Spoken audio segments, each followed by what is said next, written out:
Assalamualaikum warahmatullahi wabarakatuh. Ya, anak-anak, pada kali ini Miss Nurhayati akan menjelaskan tentang penjumlahan berbagai bentuk pecahan, ya, di mana terdapat latihan soal di halaman 33, ya. Nomor 2 kita bahas terlebih dahulu yang nomor 2A, di mana soalnya adalah 5/8 ditambah 0,7 ditambah 2 1/2. Nah, sama dengan berapa? Nah, ini kan penjumlahan berbagai bentuk pecahan ya. 5/8 itu jenisnya pecahan biasa. Kemudian 0,7 itu jenis pecahan desimal. 2 1/2 berarti jenis pecahan campuran. Nah, penjumlahan berbagai jenis pecahan ini kita samakan menjadi bentuk pecahan biasa terlebih dahulu, ya. 5/8 sudah termasuk pecahan biasa, jadi kita tulis lagi 5/8.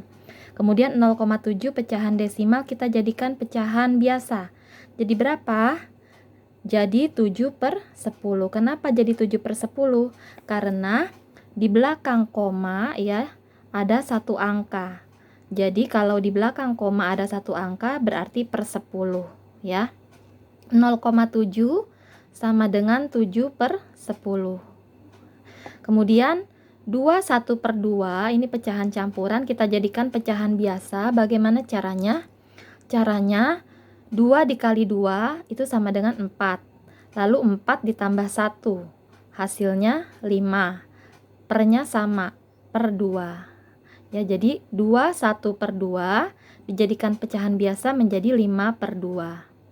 Nah, ini sudah menjadi pecahan biasa semua ya. 5/8 ditambah 7/10 ditambah 5/2. Kita sekarang menjumlahkan dengan cara bagaimana? Oh, ternyata pernya itu masih berbeda-beda ya. Di sini per 8, per 10, per 2. Nah, makanya kita samakan penyebutnya untuk menjawabnya ya. Caranya bagaimana untuk menyamakan penyebutnya ini? Kita cari KPK-nya, kelipatan persekutuan terkecil dari 8, 10, dan 2. Kita cari KPK dari 8, 10, dan 2. Caranya kita menggunakan bentuk tabel seperti ini supaya lebih ringkas ya. Kita bagi dengan bilangan prima ya. Bilangan prima itu sendiri apa? Bilangan yang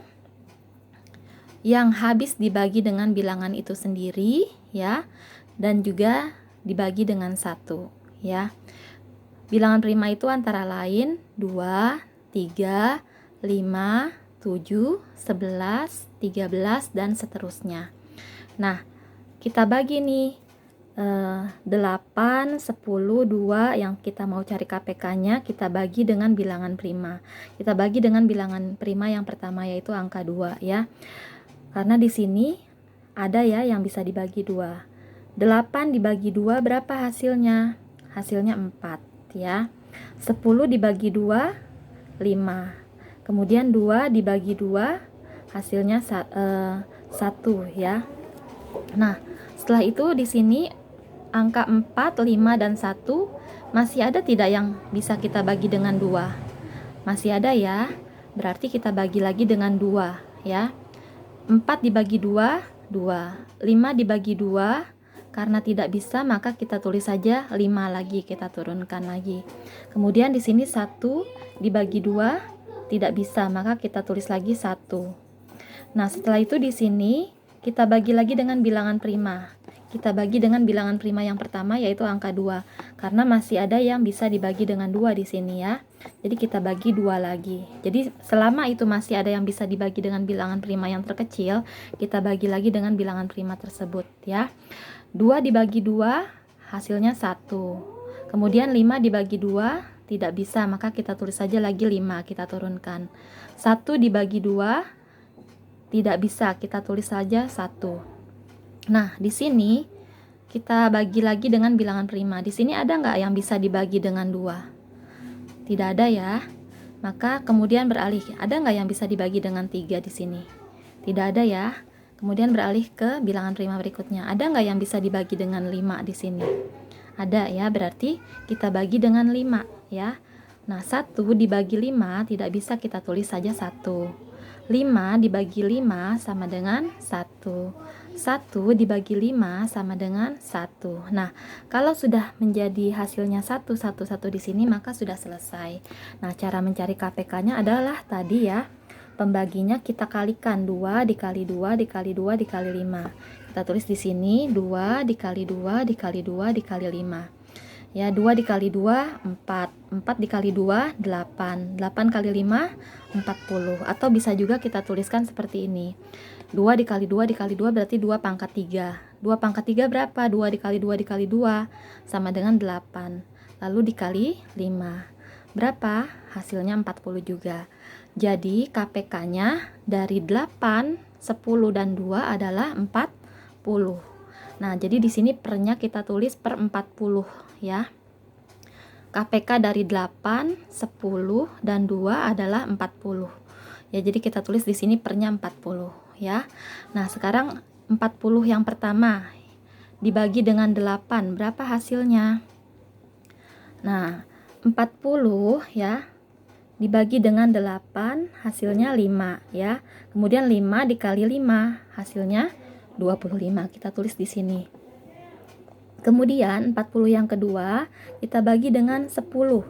Berapa 40 dibagi dengan 10? 4 hasilnya. Lalu 4 dikali 7. 7 dikali 4 berapa? 28 kita tulis di sini. Kemudian yang berikutnya yang ketiga 40 dibagi 2. Berapa 40 dibagi 2? Hasilnya 20. Lalu 20 dikali 5. Hasilnya 100. Nah, setelah di sini sudah sama penyebutnya, kita mudah menjumlahkan pembilangnya. Ya, karena sudah sama penyebutnya per 40 semua. Berarti tinggal kita jumlahkan 25 ditambah 28 ditambah 100. Berapa hasilnya? 153 per 40. Nah, 153 per 40 ini apakah bisa disederhanakan? Nah, kalau seandainya atau diperkecil, nah, kalau seandainya tidak bisa disederhanakan atau diperkecil lagi, maka inilah hasil akhirnya. Kita tulis berarti jawabannya adalah 153 per 40 ya. Jadi jawaban dari soal 5 per 8 ditambah 0,7 ditambah 21 per 2 sama dengan 153 per 40 gitu ya. Baik, terima kasih ya anak-anak. Mudah-mudahan kalian dapat lebih memahaminya untuk mengerjakan nomor yang lain. Terima kasih. Wassalamualaikum warahmatullahi wabarakatuh.